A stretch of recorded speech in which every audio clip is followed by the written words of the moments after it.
Yo, what it do? It's your boy Joey Sings. Welcome back to my channel for a brand new Video.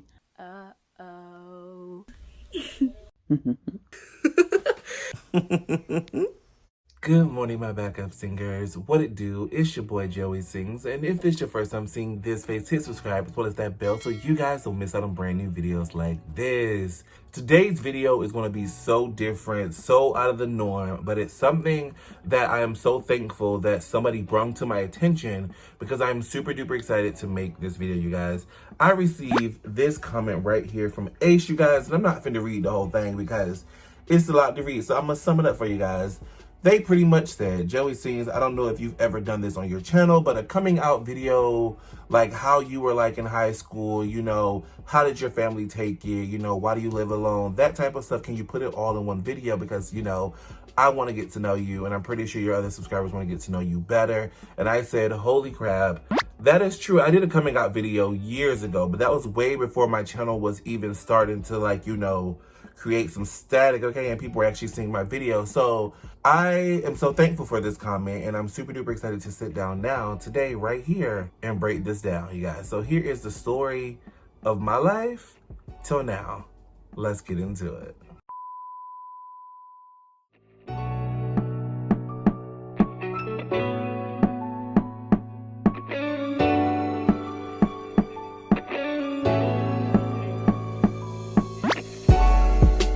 Alrighty, guys, so I was born in Gainesville, Florida, you guys, and I don't think I lived in Gainesville, Florida that long. I think I lived in Lottie, Florida growing up because, you know, that's just what I can think about as growing up as a kid. I know my mom used to tell me the story of how I almost died when I was like 2 or 3 years old. I was running through the house with a blow pop in my mouth and I fell and it flew down my throat, and, you know, I almost died, but, you know, thank Jesus and my sperm donor that I am still alive today, because that happened. And then I remember moving to Florida, to Fernandina Beach, Florida, where I pretty much grew up most of my life until like 98 is when I first moved to Georgia, and I was staying with my dad. Y'all listen. When I first moved to Georgia, I literally was already in one of those mindsets. I think it was around 5th grade when I first moved to Georgia.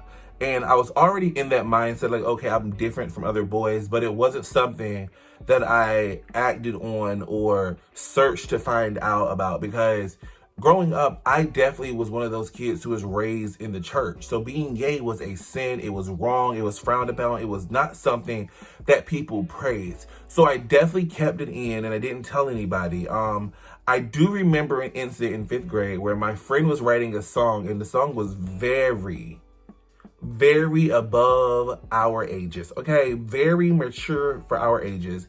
And I ended up taking the song home, and my mom found it, and then her and my aunt read it, y'all. Then it became a big ordeal. Next thing you know, I was getting baptized at church on Sunday because they thought something was wrong with me, and it wasn't even my song, y'all. But listen, after 5th grade, I started seriously questioning who I was as a person.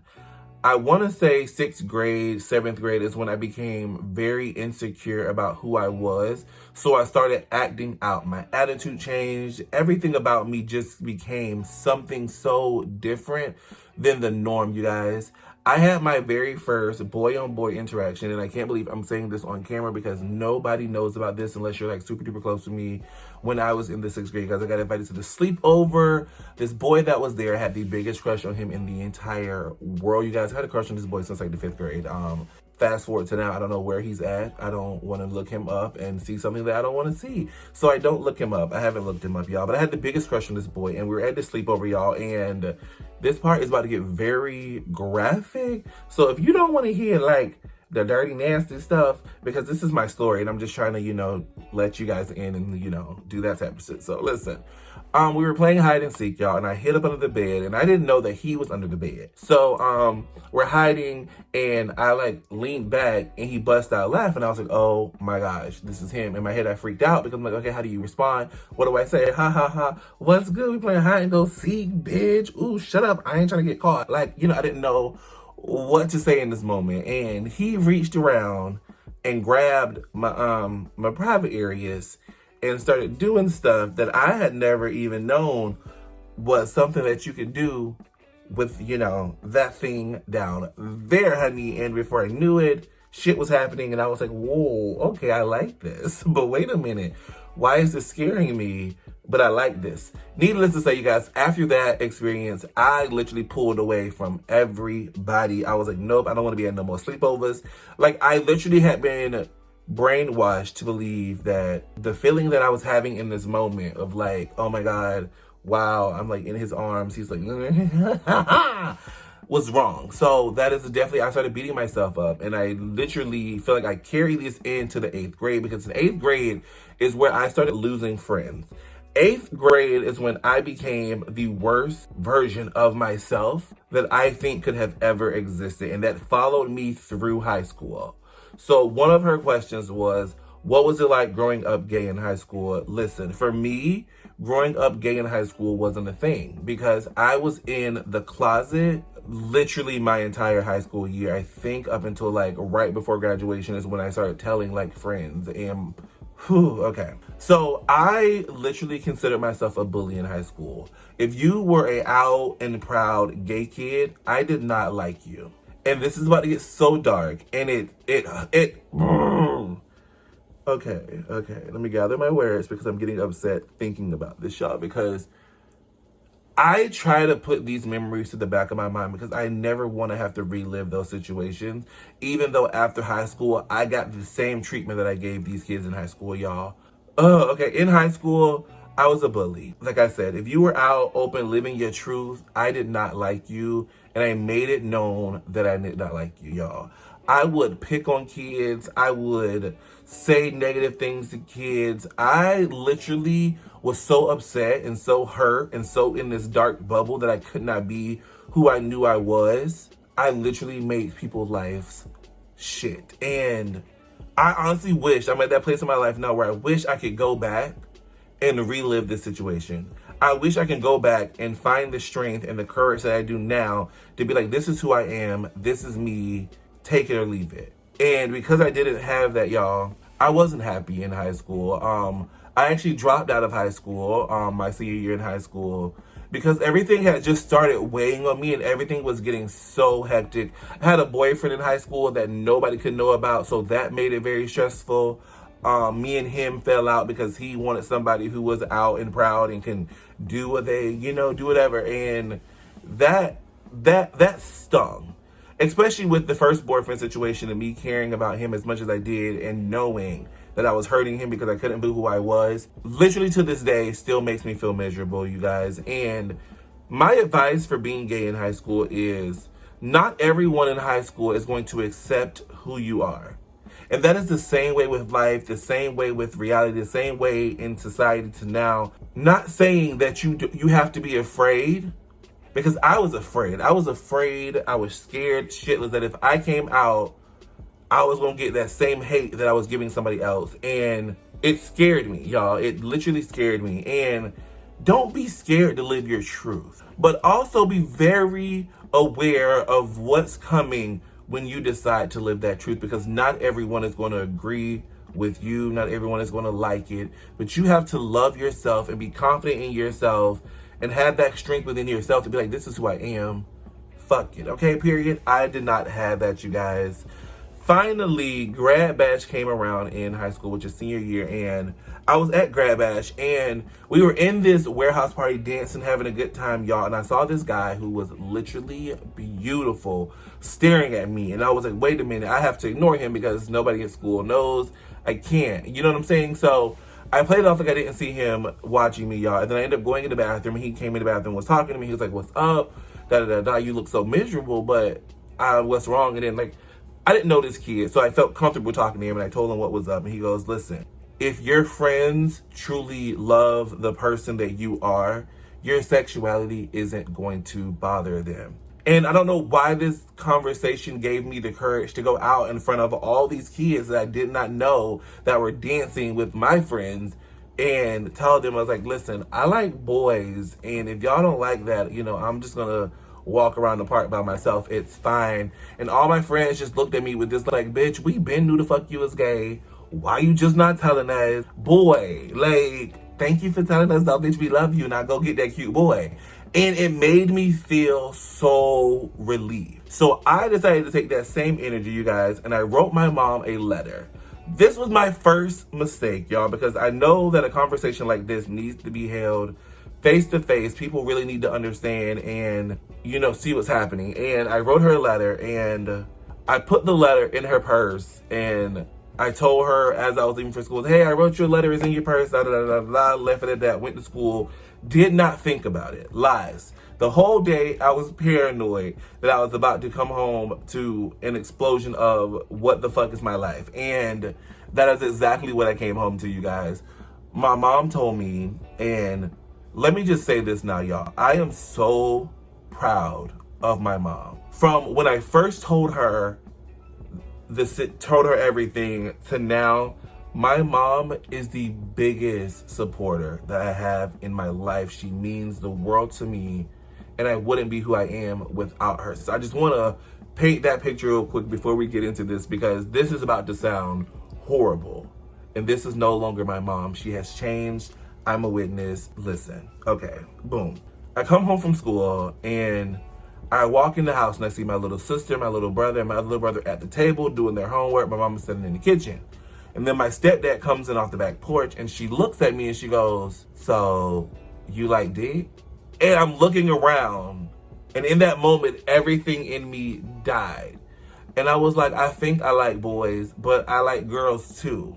Which we all know, if you've ever been in this position, that bisexuality to me was my scapegoat. Like, oh, if I say I still like girls and I might like boys, oh, it won't be as hard. Until my mom opened her mouth and said she was reading my letter, and she almost crashed her car because she was hurt that her son could be like that. And that's when I literally felt my heart stop. Like, I was no longer breathing in this moment. And I remember screaming, I lied, I like girls, I like girls, I like girls. And I left it at that. And that was my story.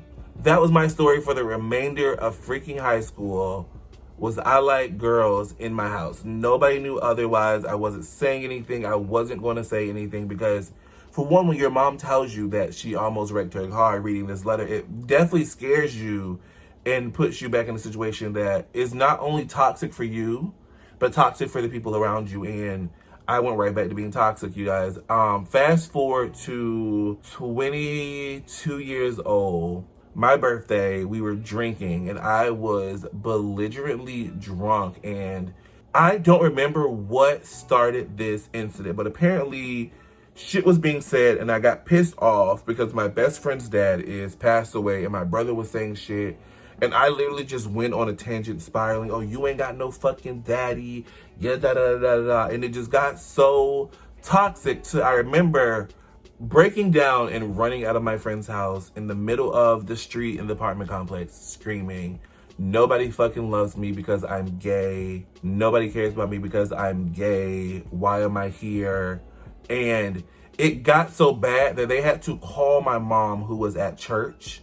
And she showed up first at church, and she's like, boy, shut up. We love you. We know you, da da da da. And I still was like in this very hurt place because I feel like, why am I at 22 years old now telling the world, my family, my friends, who I am?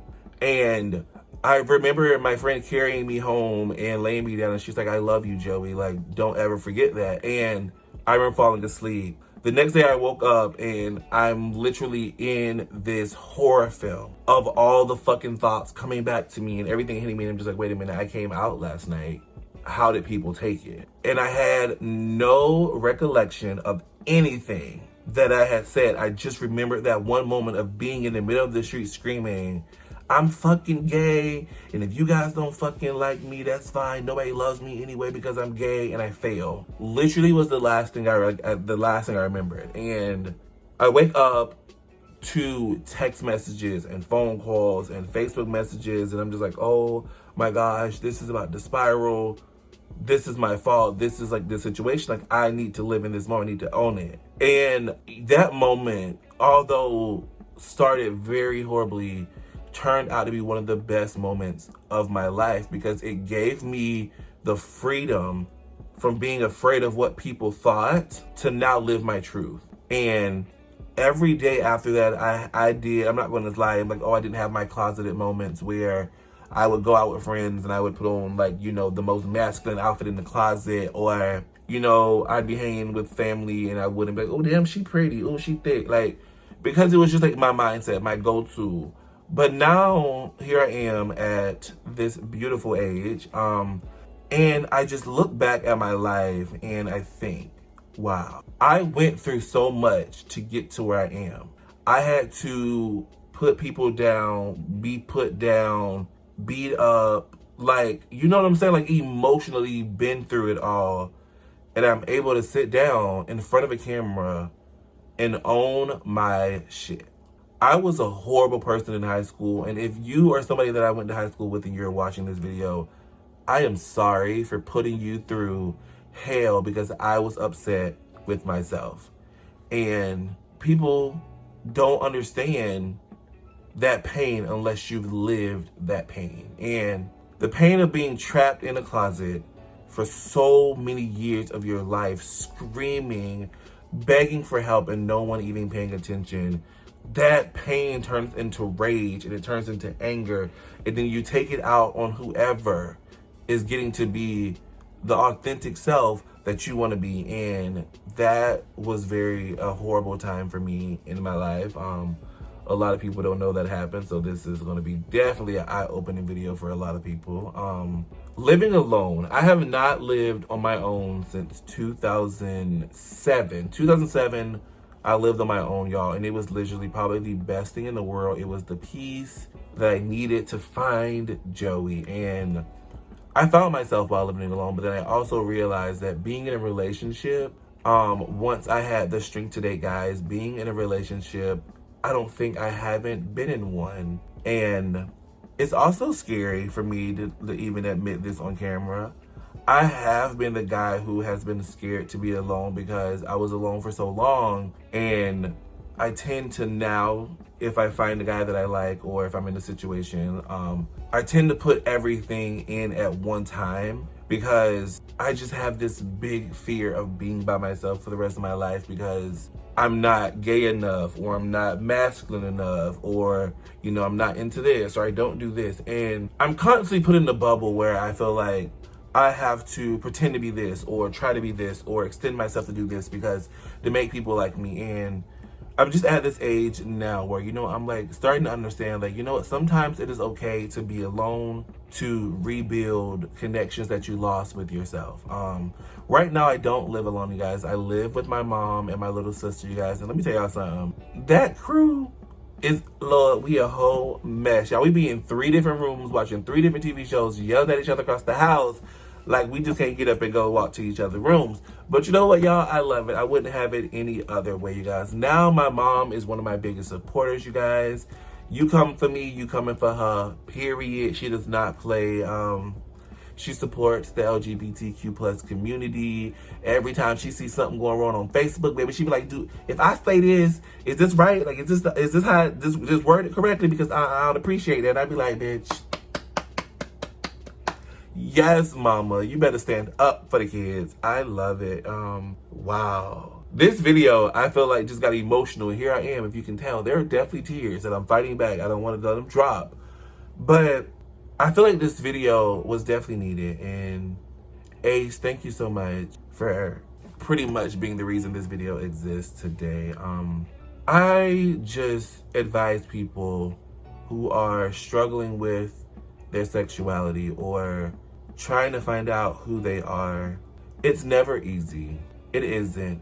You can know at a very young age who you are, but then the society and the environment that you are raised in will completely change everything. I went from being a little boy knowing that I was different to middle school and elementary school having to pretend to be somebody else, high school having to pretend to be somebody else, to being out of high school and still scared to be who I am, to finding myself, to now living my truth, like being who I am. And I have never been more happy in my life than I am today. When I walk out, I know there are people who don't like me for being gay. There are people who don't like me for being black, but I love me for being exactly who I am. And that gives me the strength every day to not even pay haters any attention. Once you accept who you are, once you love who you see when you look in the mirror, people's opinions no longer matter. They're going to give them to you left and right. People are going to tell you how to live your life, what to say, when to say it. But at the end of the day, your opinion, your voice, the way you feel about yourself is the only thing that matters, you guys. And I hope this video definitely brought you guys a little closer to me. Wow, I just said a lot of stuff in this video that I probably thought I would never say out loud, but it is what it is, you guys. Hi, my name is joeysings, and I am gay as fuck. Period, you guys. But overall, I hope you guys enjoyed this coming out story of my life video. I don't even know what we're calling this, you guys, but listen. If I said something in this video that offended you, I apologize. If I said something in this video that helped you, you're welcome. Everybody's life's journey are going to be different. We're all going to go through things in life that are going to make us unique to help somebody else. Somebody out there right now could be dealing with the same thing I'm dealing with and just saw this video and it made them feel less alone. Somebody out there can be going through what you went through, and if you don't share your story, they still feel alone. I definitely advise people to just sit down and tell your story. Let people know that they're not alone, that you had to struggle to get where you're at too. A lot of people forget that we all have struggled. We all have a story. We all have something that we're dealing with and had to go through to get to where we're at. And we didn't lose the fight as much as we wanted to give up. We had people in our corners that told us to continue to push, to continue to fight. And that is definitely my mom and friends and family who have loved and supported me for a very long time. Even the ones who support me in my face and talk about me behind my back. I love y'all too. Period. Alright, you guys, don't forget to give this video a big old thumbs up if you enjoyed it, you guys. This video has probably been like 12 hours long. Let me know in the comments what you guys think. Did this video make you guys like me less? I don't know. Probably. I don't know. I'm confused and also nervous about uploading this video, but you asked, and I'm just trying to, be a blank canvas for you guys. Anyways, you guys, don't forget to check out all my social media in the description box below and come follow me if you guys want to. Most important, guys, don't forget to love yourself, love someone else. I will see you guys next time. Deuces.